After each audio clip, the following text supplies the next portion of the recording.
ನಮಸ್ಕಾರ. ಹೈದರಾಬಾದ್ ವಿರುದ್ಧ ಸೋತರು ಆರ್ಸಿಬಿಗಿಲ್ಲ ನಯಾ ಪೈಸೆ ನಷ್ಟ.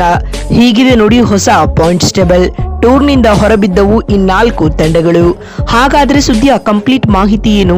ಅಷ್ಟಕ್ಕೂ ಎಸ್ಆರ್ಎಚ್ ವಿರುದ್ಧ ಆರ್ಸಿಬಿ ಸೋತ ಬಳಿಕ ಬಿಡುಗಡೆ ಆಗಿರುವ ಐಪಿಎಲ್ ನ ಲೇಟೆಸ್ಟ್ ಅಂಕಪಟ್ಟಿ ಯಾವ ರೀತಿಯಾಗಿದೆ ಗೊತ್ತಾ?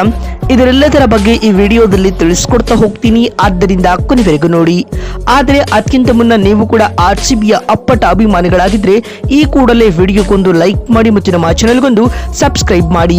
ಹೌದು, ನಿನ್ನೆ ಹೈದರಾಬಾದ್ನ ರಾಜೀವ್ ಗಾಂಧಿ ಸ್ಟೇಡಿಯಂನಲ್ಲಿ ನಡೆದ ಐಪಿಎಲ್ ನ 67ನೇ ಪಂದ್ಯದಲ್ಲಿ ಆರ್ಸಿಬಿ ಎಸ್ಆರ್ಎಚ್ ವಿರುದ್ಧ 55 ರನ್ಗಳ ಹೀನಾಯ ಸೋಲು ಎದುರಿಸಿದೆ. ಆರ್ಸಿಬಿ ಈ ಪಂದ್ಯ ಸೋತರೂ ಕೂಡ ಟೇಬಲ್ ಟಾಪರ್ಸ್ ಆಗಿ ಟೂರ್ನಮೆಂಟ್ಗೆ ವಿದಾಯ ಹೇಳಿದೆ ಅಂತ ಹೇಳ್ಬೋದು.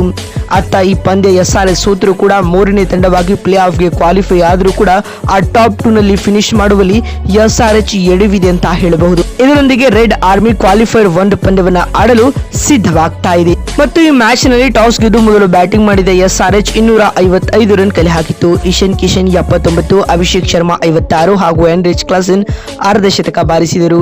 ಈ ಗುರಿಯನ್ನ ಬೆನ್ನಟ್ಟಿದಂತ ಆರ್ಸಿಬಿ ಆಟ 200 ರನ್ಗಳಿಗೆ ನಿಂತು ಹೋಯಿತು. ಪಾಟಿದಾರ್ 56, ವೆಂಕಟೇಶ್ ಅಯ್ಯರ್ 44 ಹಾಗೂ ಕೃಣಾಲ್ ಪಾಂಡ್ಯ 40+ ಇನ್ನಿಂಗ್ಸ್ ಆಡ್ತಾರೆ. ಇದರೊಂದಿಗೆ ಈ ಮ್ಯಾಚ್ ನಲ್ಲಿ ಆರ್ಸಿಬಿ 55 ರನ್ಗಳ ಸೋಲನ್ನ ಎದುರಿಸಿತ್ತು.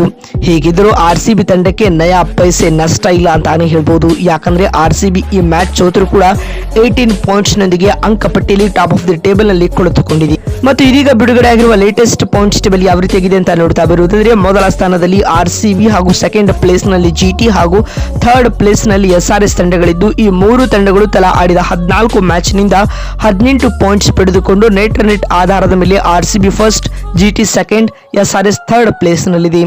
ಹಾಗೂ 4ನೇ ಸ್ಥಾನದಲ್ಲಿ ರಾಜಸ್ಥಾನ್ ರಾಯಲ್ಸ್ ತಂಡವಿದ್ದು, ಆರ್ಆರ್ ಆಡಿದ 13 ಮ್ಯಾಚ್ ನಿಂದ 14 ಪಾಯಿಂಟ್ಸ್ ಪಡೆದುಕೊಂಡು ಅಂಕಪಟ್ಟಿಯಲ್ಲಿ 4ನೇ ಸ್ಥಾನದಲ್ಲಿದೆ. ಇನ್ನು 5ನೇ ಹಾಗೂ 6ನೇ ಪ್ಲೇಸ್ ನಲ್ಲಿ ಕ್ರಮವಾಗಿ ಪಂಜಾಬ್ ಹಾಗೂ ಕಲ್ಕತ್ತಾ ತಂಡಗಳಿದ್ದು, ಈ 2 ತಂಡಗಳು ತಲಾ ಆಡಿದ 13 ಮ್ಯಾಚ್ಗಳಿಂದ 6 ಗೆಲುವು 1 ಡ್ರಾನೊಂದಿಗೆ 13 ಪಾಯಿಂಟ್ಸ್ ಪಡೆದುಕೊಂಡು ನೆಟ್ ರನ್ ಆಧಾರದ ಮೇಲೆ ಪಂಜಾಬ್ 5ನೇ, ಕಲ್ಕತ್ತಾ 6ನೇ ಸ್ಥಾನದಲ್ಲಿದೆ. ಇನ್ನು ಚೆನ್ನೈ ತಂಡ ಎಲಿಮಿನೇಟ್ ಆಗಿದ್ದು, ಆಡಿದ 14 ಮ್ಯಾಚ್ಗಳಿಂದ ಸಿಎಸ್ಕೆ 12 ಪಾಯಿಂಟ್ಸ್ ಪಡೆದುಕೊಂಡು 7ನೇ ಸ್ಥಾನದಲ್ಲಿದ್ದು ಇದೀಗ ಟೂರ್ನಮೆಂಟ್ ನಿಂದ ಹೊರಬಿದ್ದಿದೆ. ಇನ್ನು 8ನೇ ಸ್ಥಾನದಲ್ಲಿ ಡೆಲ್ಲಿ ತಂಡವಿದ್ದು, ಡಿಸಿ ಆಡಿದ 13 ಮ್ಯಾಚ್ಗಳಿಂದ 6 ಗೆಲುವುಗಳೊಂದಿಗೆ 12 ಪಾಯಿಂಟ್ ಸಂಪಾದಿಸಿಕೊಂಡು ಅಂಕಪಟ್ಟಿಯಲ್ಲಿ 8ನೇ ಸ್ಥಾನದಲ್ಲಿದೆ. 9ನೇ 10ನೇ ಸ್ಥಾನದಲ್ಲಿ ಮುಂಬೈ ಲಕ್ನೋ ತಂಡಗಳಿದ್ದು, ಈ 2 ತಂಡಗಳು 13 ಪಂದ್ಯಗಳಿಂದ 4 ಗೆಲುವುಗಳೊಂದಿಗೆ 8 ಪಾಯಿಂಟ್ಸ್ ಗಳನ್ನ ಪಡೆದುಕೊಂಡು ಈಗಾಗಲೇ ಈ 2 ತಂಡಗಳು ಕೂಡ ಪ್ಲೇ ಆಫ್ ನಿಂದ ಹೊರಬಿದ್ದಿವೆ. ಇದರೊಂದಿಗೆ ಈ ಹಂತದಲ್ಲಿ ಮುಂಬೈ ಲಕ್ನೋ ಚೆನ್ನೈ ತಂಡಗಳು ಟೂರ್ನಮೆಂಟ್ ನಿಂದ ಹೊರಬಿದ್ದರೆ ಡೆಲ್ಲಿ ಕೂಡ ಭಾಗಶಃ out of the play of ಅಂತ ಹೇಳಬಹುದು.